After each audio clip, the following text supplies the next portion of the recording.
Yes, alhamdulillah. Akhirnya hari ini adalah hari pertama Presiden Jokowi berkantor di IKN. Iya. Pokoknya setiap kali berita tentang Presiden Jokowi, saya selalu sandingkan atau pasangkan dengan Amin Rais. Ya, karena kenapa? Ya, kalau saya sandingkan dengan Amin Rais, saya anggap apple to apple lah ya. Dan Amin Rais selama ini fokusnya tiap hari adalah mengamati gerak-gerik Presiden Jokowi. Iya. Demikian juga saya setiap hari mengawasi gerak-gerik Amin Rais.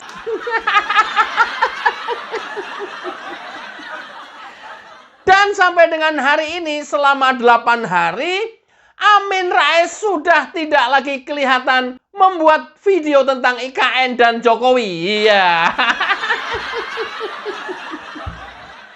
Itu artinya apa? Dugaan saya, mudah-mudahan tetap sehat, takutnya nggak sehat, jatuh pingsan, stroke, atau step, ngelihat perkembangan IKN yang begitu masif dan cepat hari ini. Ya. Karena dalam sejumlah videonya Amin Rais selalu nyinyir masalah IKN, nyinyir masalah bulan Juli nggak jadi berkantor di IKN, nyinyir peringatan HUT RI di IKN gagal, nyinyir bandara belum siap, nyinyir TOM belum siap, nyinyir nggak ada air. Semuanya sekarang terbantahkan semuanya. Karena mungkin terbantahkan, Amin Rais nggak berani nongol. Iya. Dugaan. Tadi kondisinya Amin Rais itu juga dugaan saya. Ya, karena nggak ada nongol, mudah-mudahan sehat. Karena nggak ada nongol, apa jatuh sakit. Karena mikirin IKN, gitu. Orang lain yang kerja, Amin yang sakit. Dugaan, takutnya. Mudah-mudahan sehat. Doa kita juga Mbah Amin sehat selalu kok, panjang umur, ya, banyak rezeki.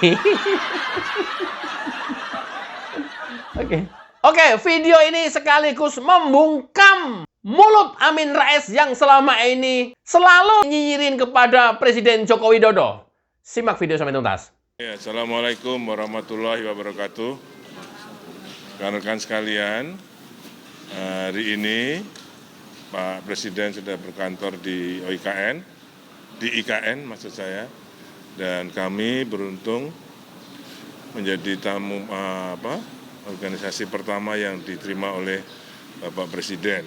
Saya lengkap dengan para deputi, bahkan ditemani oleh Pak Menteri Perhubungan. Beliau menyampaikan, kami pertama laporkan ada beberapa hal yang laporan progres kami berdua sebagai PLT. Kemudian beliau menanggapi dan memberikan arahan fokusnya. Pertama, utamakan partisipasi masyarakat, khususnya dalam penataan IKN ini. Jangan sampai masyarakat merasa terpinggirkan, tergusur, ataupun bahkan digusur. Ya, kayak kebetulan kami ada Pak Deputi Kemasyarakatan ini, itu nanti dalam rangka menata kawasan di sekitar IKN ini, utamakan partisipasi masyarakat. Oke. Yang kedua, untuk investasi, beliau juga menyampaikan bahwa IKN ini akan menjadi contoh tata kelola manajemen pemerintahan yang baik dan cepat. Tidak cukup baik saja sekarang, tapi harus cepat. Oke. Apapun perizinan dan sebagainya itu agar lebih cepat, dan ini akan menjadi contoh untuk tata kelola perkotaan lainnya. Contohnya sekarang yang tentang investasi. Dari 45 groundbreaking dari 1 sampai 6 yang sudah dilakukan oleh Bapak Presiden, kemarin hari Selasa tanggal 26 Juli sudah ditandatangani antara OIKN, perjanjian kerjasama antara OIKN dan para investor. Oke. Ada 14. Beliau minta segera dituntaskan yang 45 itu. Dan nanti minggu depan kalau Pak Presiden kunjungan yang ke sini, itu ada groundbreaking lagi sekitar 5, dan itu sudah harus PKS. Ya, kalau tidak PKS tidak akan groundbreaking. Ya. Pertama BCA, kemudian Intiland, Indogrosir, RGE dan Swiss Bell Hotel. Ini nggak terlalu banyak, hanya 5, tapi itu harus sudah lengkap dengan PKS, termasuk perizinannya. Ya. Sehingga sekarang kalau dengan PKS mereka sudah mulai membayar kontribusi itu harga tanah, dan kita masukkan dalam rekening sementara yang tidak akan dipakai oleh OIKN, belum boleh dipakai. Itu yang kedua, ya, jadi partisipasi masyarakat, karena kita punya di dalam pikiran Pak Presiden, kita punya 256.000 hektar. Jadi jangan sampai masyarakat merasa tergusur, tapi kalau bisa, kalau memang harus direlokasi, dicarikan tempat yang lebih baik. Kemudian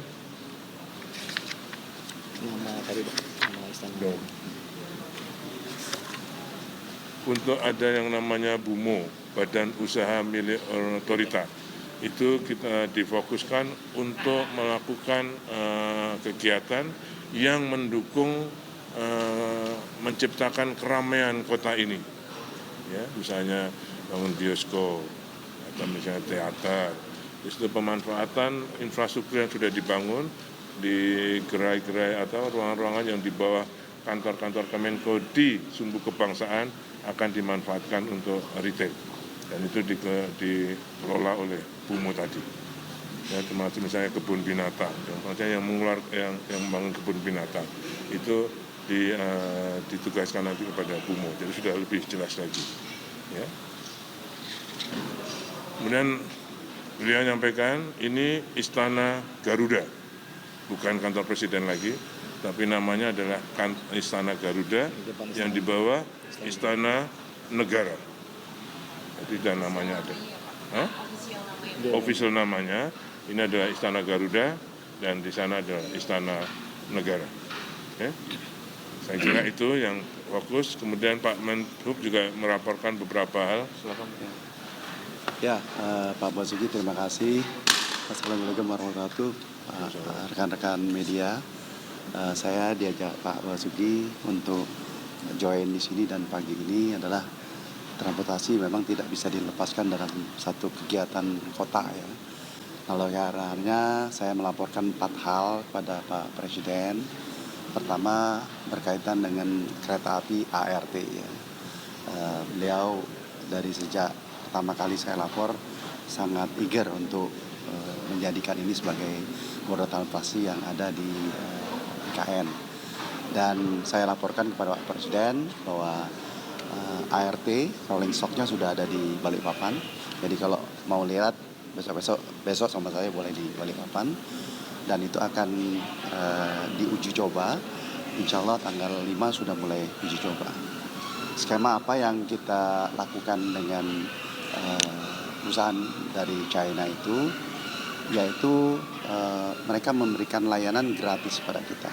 Jadi kita berikan jalan yang sudah dikonstruksi oleh OIKN dan juga PU, dan membuat marka-marka free of charge selama Agustus sampai Desember. Jadi saat itu ada 2 transit, masing-masing 3 kar akan berputar dari Sumbu Kebangsaan, Sumbu Barat, Sumbu Timur, keliling dengan headway 5 menit. Nah, kita ingin juga bahwa ini berkelanjutan. Oleh karenanya pemerintah sudah mengalokasikan APBN sebagai by the service, ya, by the service, di mana nanti dilakukan lelang. Yang memutuskan adalah pemerintahan yang akan datang, sehingga fair, karena memang kewenangan dari pengelolaan anggaran tahun depan adalah pemerintahan yang ada. By the service adalah sebagai sama dengan investasi jangka menengah, ya, yang dilakukan oleh swasta. Jadi tidak mesti yang dari Cina, bisa saja perusahaan Indonesia kerjasama dengan seseorang lalu mengelola dan pemerintah akan membayarnya. Yang kedua, itu tadi kayak jalan tol. Kita bangun jalan tol, operasi dan pemeliharaannya ditenderkan. Bisa Jasa Marga, bisa yang lainnya, BUJT-nya. Ini kayak gitu. Ya, ya kan? hampir sama, betul. Yang kedua tentang bandara, kita laporkan juga bandara IKN kita desain dengan suatu desain yang friendly, eco-friendly, lalu juga beberapa desainnya sangat melihat atau mendasarkan dengan kearifan lokal. Kita sudah bangun, kami membangun buildingnya, sedangkan runway dibangun oleh Kementerian PUPR. Ya, kita akan sekuat tenaga untuk menyelesaikan itu dengan baik. Ya.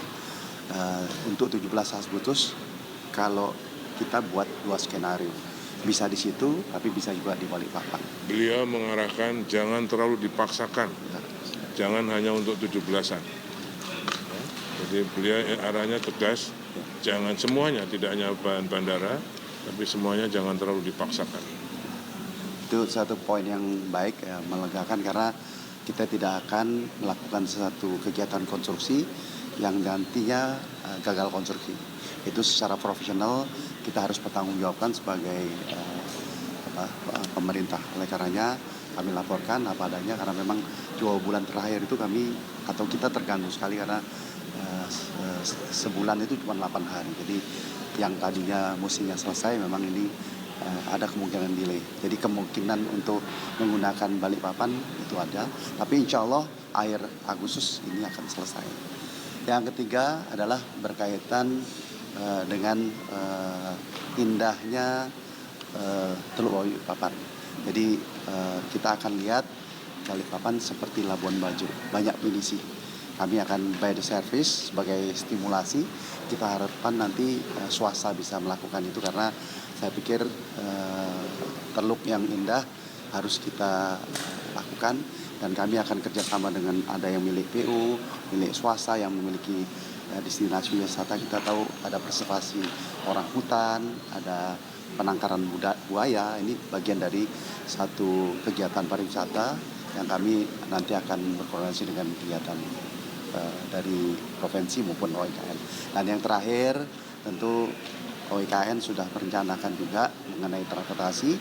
Kita kolaborasi dari Balikpapan ke sini, kami yang tanggung jawab di dalam OIKN.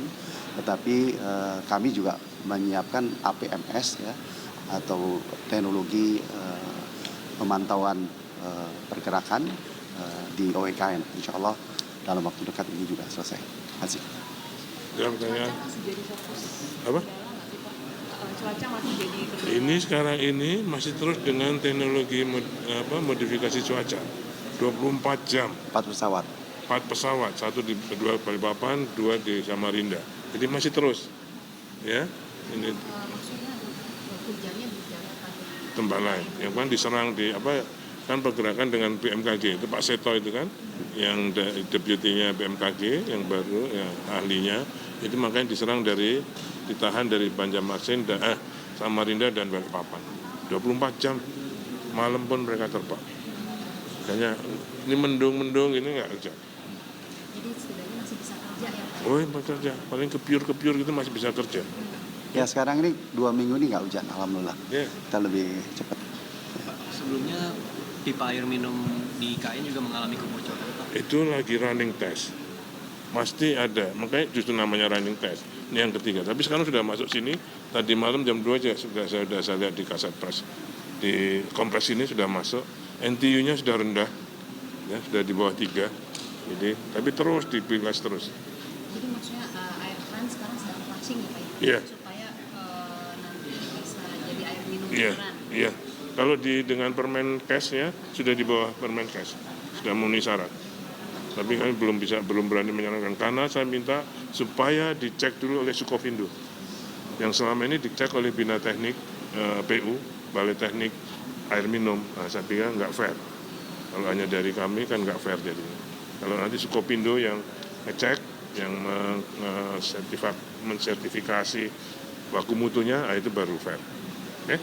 Pak, katanya kan ada aksi terbang yang mau Ya. dicoba. Ya, ya. Ya, Hyundai memang mengadakan uji coba di Samarinda, ya. Ya, kalau uji coba secara teknis silakan aja, karena memang kan ilmiah, ya. Jadi kita persilahkan, dan ini uji coba yang ketiga yang diadakan di Indonesia. Jadi is fine, bisa dijalankan. Artinya kalau memang Bali memang bisa masuk, mungkin bisa. Jadi gini, ada dua yang mungkin saya berikan justifikasi. Satu, taksi terbang ada tanpa awak bahkan ya, dan ada orangnya. Itu ICAO maupun IATA belum mengeluarkan rekomendasi untuk mengizinkan gitu.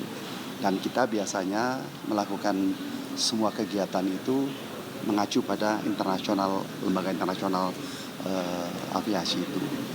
Yang kedua, IKN ini kan ibu kota, jadi kita harus pastikan security-nya itu memang terjamin gitu. Jadi tanpa bermaksud untuk mengatakan iya atau boleh, dua sandaran itu menjadi pemikiran kita. Bagaimana taksi terbang itu bisa berfungsi di sini. Bisa saja kita di IKN tapi bukan di titik-titik pusat dan sebagainya.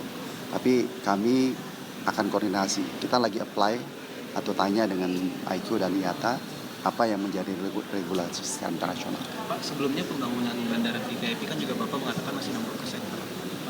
Kira-kira misalnya sekarang ini pembangunan sudah berapa persen? Ya, jadi gini, bandara ini kita bangun dengan dua size. Size yang kita katakan akan hampir selesai itu 2.200. Dan size yang ultimate pada bulan Desember itu 3.000. Jadi yang saya katakan hampir selesai itu 2.200.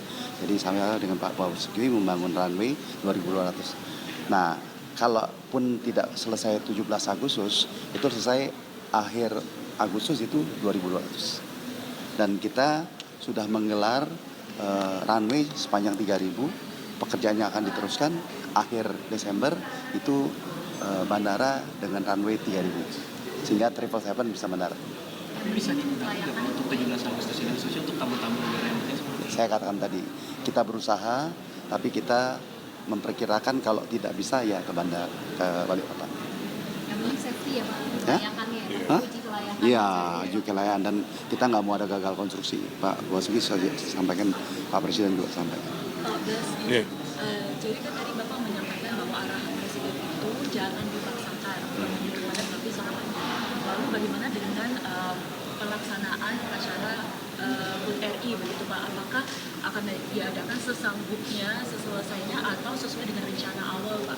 Nah, itu nanti Pak Seknek ya. Mungkin kalau bandaranya belum siap, mungkin tamunya dikurangi.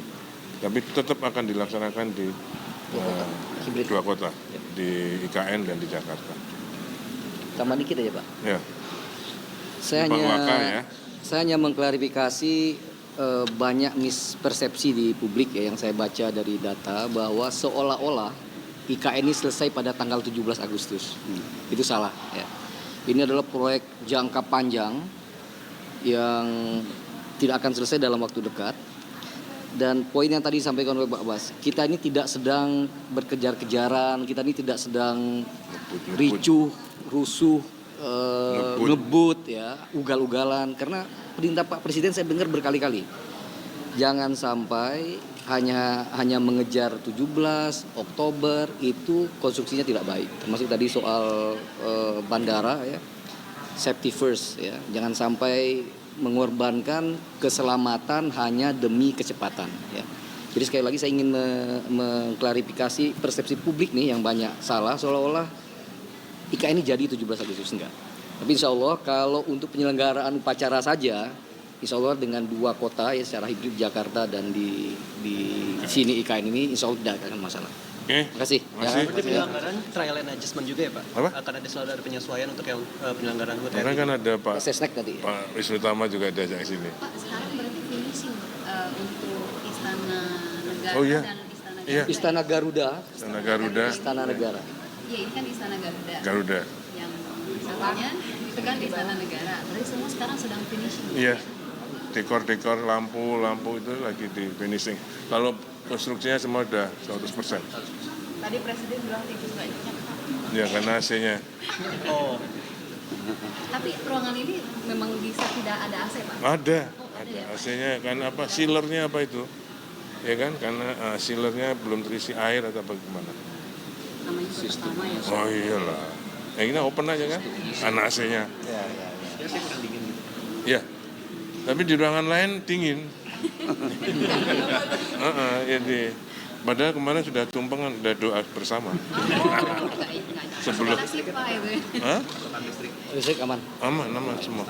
Oke, di mobil kamu kurang itulah, freon apa gitu-gitulah kira-kira. Berarti untuk Presiden terpilih kayaknya akan mau berkantor di sini nggak nih, Pak? Ya ditanya beliau dong, masa nanya saya. Harapan kami sebagai warga negara, ya mudah-mudahan ini tetap berlanjut terus apa yang dilakukan. Dan oleh yang Pak Jokowi. bisa saya tambahkan ya, sejauh ini sejak proses kampanye sampai beliau terpilih ya, komitmen sustainability ya, keberlanjutan program-program Pak Jokowi itu 100% dilaksanakan oleh Pak Prabowo maupun Mas Gibran, termasuk IKN. Jadi nggak boleh ada keraguan politik bahwa dua pimpin pucuk kita itu akan meneruskan IKN seperti yang direncanakan pada saat Pak kali ini. Prabowo mau berkantor di sini nggak, Pak? Insya Allah ya. Silakan tanya ke beliau konfirmasi. Ya. Ini orang politik loh. Ya, oke. Politik loh ya ini. Terima kasih Pak Bas. Ya.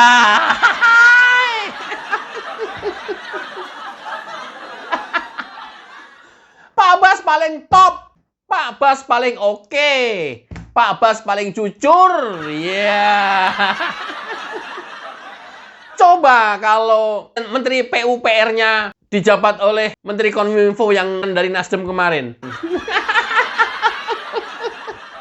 Ludes proyek triliunan.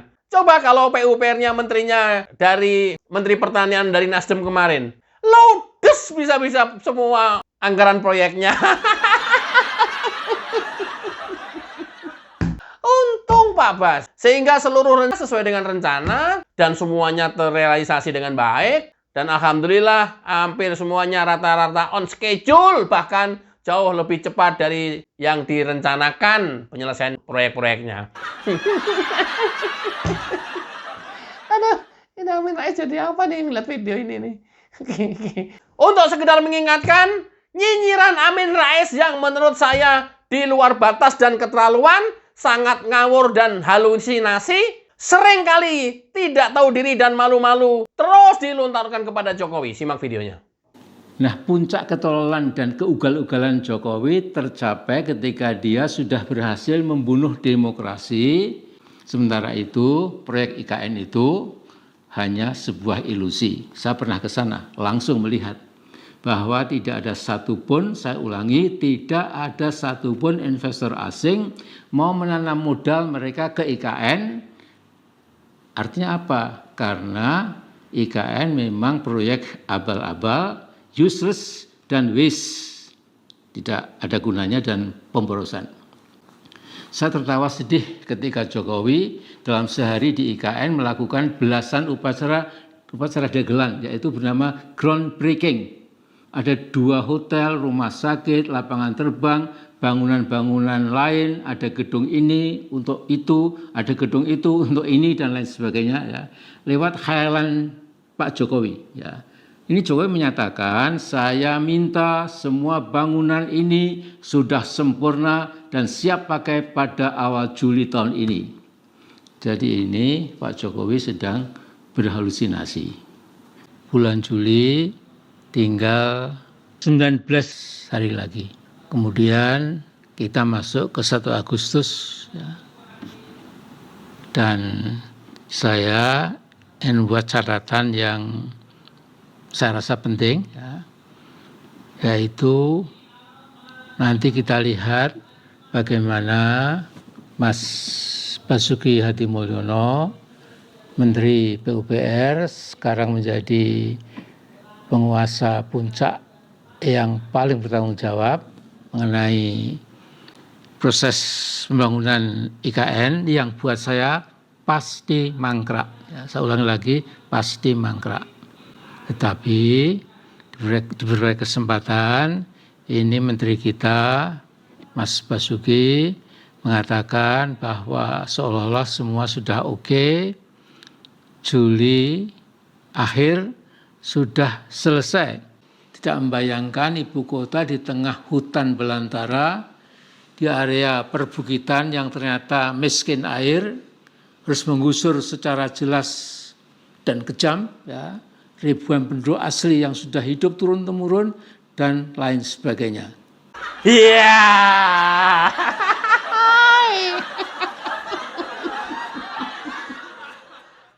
Rais tua-tua. Nggak sadar diri, ya Allah. Oke, semua fakta menjawab ilusi dan nyinyiran Amin Rais. Sekarang mau apa kamu? Amin Rais, sekarang mau apa kamu? Masih mau ngomong? Masih bisa ngomong? Apa mau nekat ngomong? Hah?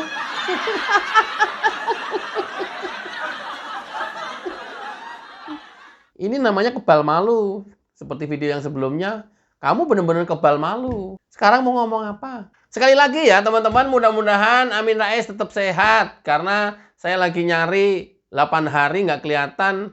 Ada kelihatan pas bikin video Muhammadiyah tapi masalah pengelolaan tambang. Nah, tentang nyinyiran IKN dan update sampai dengan hari ini bahwa Presiden Joko Widodo sudah ngantor di IKN. Bahwa Pak Bas, Menteri PUPR dan jajarannya juga sudah mengantor di IKN. Nah, ini belum tahu nih kayaknya nih. Kalau tahu, ya biar tambah.